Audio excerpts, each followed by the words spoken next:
What's up, ladies and gentlemen? It's Showtime. This is Blazer King with King's Critiques for My Hero Vigilante season finale. And man, this one has been interesting. I do hope to see more based on things I've heard that happen, at least to Koichi, and seems like it could be cool. But that's for that. This is for now, and we'll see what happens after My Hero ends as a whole. But that said, as per always, here are some caveats. Number one, if I feel a bit disgruntled, apologies, it's still like 80 degrees or higher in this goddamn house, because the summer is oh so fun, but in a way I still prefer it over the winter. Number two, if you've been watching the show right along this episode, or however else you've been checking it out, it's encouraged to stick around in the comment section and have some conversations with me or other people. And the final one, of course, let the whole video run through to let me get the watch time because it's highly appreciated, as would being hitting the like button, subscribing, following, whatever you're watching this on. And that being said, let's get into it. Alright, filling in for what happened before would be, Dust finally caught up with the B-girl, and apparently she's his kid, and by the title of the episode, something bad might happen to him. Will that come to fruition? We shall see. You don't deserve a moment's rest. You are a fucking tool and you're meant to be used as such. Deal with it. He went to get it because he trusts her to be able to deal with the situation. It's in a huge blackout. Nobody else will be able to perform proper. Well, time for the street show to start. Meanwhile, she's very well running for her bloody life. Literally. I love how he makes an assumption he'll be able to grab her to go visit his wife, whose condition is apparently changing. For better or worse, he's not paying attention enough to find out. Yeah, that's kind of like the most awkward statement to make, saying that you're so nervous you gotta use the bathroom. I feel like that's TMI personally, but she is completely getting a little weird, but you know what? That's a good thing sometimes. Like, the weirdness definitely breaks the mold from time to time. Dude using his fucking Cyclops style laser beams to light up the fucking way. I guess that works. Now she's gonna handle her own solo show until the power comes back. That's the smartest idea for sure. Meanwhile, Aizo's leaning against that guy like, again? Could you go to sleep? By which wishes he had fucking... Actually, you know what? Even if he had someone like Kaminari on him, would that be a good thing or a bad thing, sending electric shocks into an electric eel? I feel like over ampage would help in this situation, so maybe that's a good idea, and maybe not. Maybe get fucking Luffy there and use some rubber, just make sure he's fucking stays still. Oh no. That's not good. That's gonna escalate the situation. Actually, it looked like it was withdrawing some of it. Oh. What's it gonna do to her? Okay, hold up. The irony of this being how he felt about her beforehand and then making friends with Pop is palpable, really. Because, like, maybe he did just because he felt bad for what happened, so he just, like, wants to encourage those now who he can. Because, yeah, honestly, that's kind of a dick move as a parent. Like, here's the thing. Modern day society is kind of fucked with the encouragement of what your kids decide to do, but sometimes it's a good thing. You know, if you want to encourage your kids' hobbies, as long as they're not like violent or anything, it's perfectly fine. If you want to encourage your kids' hobbies, as long as they're not like detrimental to society, that's fine. But, like, being that kind of parent, that's no bueno. At least it seems he learned his lesson after what happened to her, which...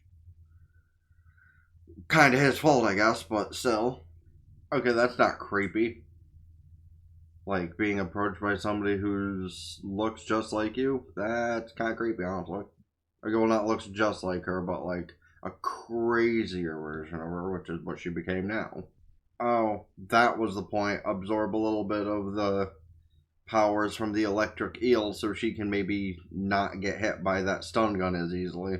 Oh, and have her own electric powers, you know, of course. Yeah, she kind of stole that from somebody else and used it against you because you wasted time talking to her like that. Yeah, all because she tried to play a trump card. Something else got added to the stun gun? Okay, this ought to be good. Well done. Well done. Meanwhile, she's still leaving the alleyway beaten the hell out of. So did she really win the fight, or is she just escaping unscathed?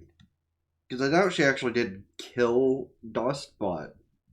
Oh, yep. Okay, she's still being chased. Hold on.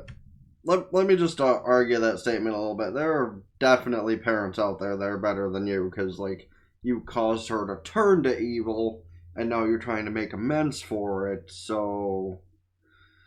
I think your statement can be argued with a little bit. I mean, granted, you actually have the energy to try and, like, make good with her, but... I also just realized the third statement I meant to make in the beginning of the episode. Her arm's a little dirtier than normal today. I apologize. So now she's gonna let her right arm or left arm be fried?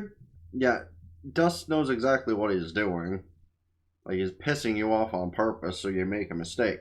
True. That is very likely. So you gotta make sure to conk her out soon or you lose too. Damn. Now, that's an okay time to beat your child when they're completely fucking evil.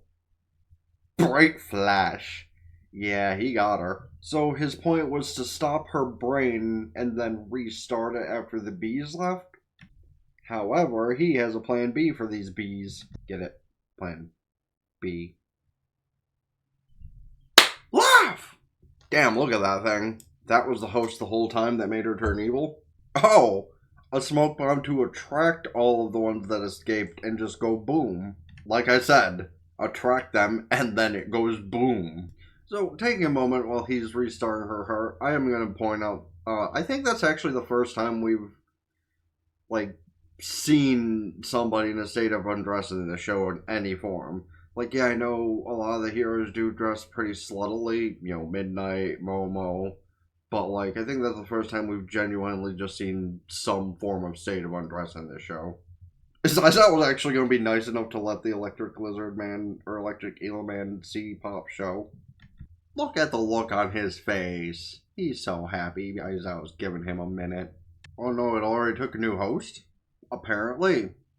Apparently, Dust didn't take it out like he thought he did. Unless he is Patient Zero.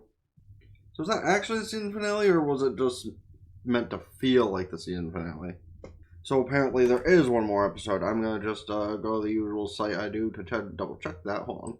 Yeah, no, there is indeed one episode left of the season. So we get to see that much next week, which means I need to wash clothes before next week because this was the last one of these I had. But I'll worry about that then. For now, however, let me know your thoughts on how the, I guess, semi-finale boiled down. Like, really cool for Dust that he was able to save his kid. At least it seemed like that was the case. So hopefully he was able to take time out and go to the hospital and, you know, get his kid fixed up, and then his wife is getting better, and then they all can be happy again. However, it seems he is missing. So is that because of that? Or did something else happen to him involving that other person who seemed to be related to the bee incident? These are things we will find out next week, and you can let me know your thoughts on that in the comment section down below, of course, because I always like to engage with other people and see what their thoughts are on the matter. But that said, I suppose let me know, like I said, your thoughts on the episode, what next episode's going to be, how the season so far has been. Do you think we're going to get more of it once the full My Hero has ended in the next couple months? Because I don't know when there's an actual release date, but I'm pretty sure it was cited to be sometime this year. And that being said, of course, hit the like button, subscribe / follow, depending on where you're watching this. Subscribe to the review. Fuck, this is the review channel. God damn it, how do I keep doing that? Gaming channel. That is in the description down below on the red side. Ring both bells. Like, here's the one that's awkward that I'm still getting to get used to. Don't forget to like or follow the blue, the letter, the other blue that's based on the atmosphere, the black, the orange, the purple. You can subscribe on the purple with Purple Prime for free, and that helps out immensely temporarily. But subscribing to the red does help out longer. And let me know your opinions on if I should start on the green, because, I mean, as far as I'm concerned, I could start doing, like, live anime reactions over there, and then putting them up, VOD-wise on YouTube or something. Not sure how I'd arrange that, but I could figure out. In worst case, I could put it on the orange. I said the actual platform name at the end there. But, you know what? One slip for messing up the algorithm on the black is fine. Whatever. That all said, however, it's been the Blazer King with King's Critiques. So, ta-ta for now. Peace.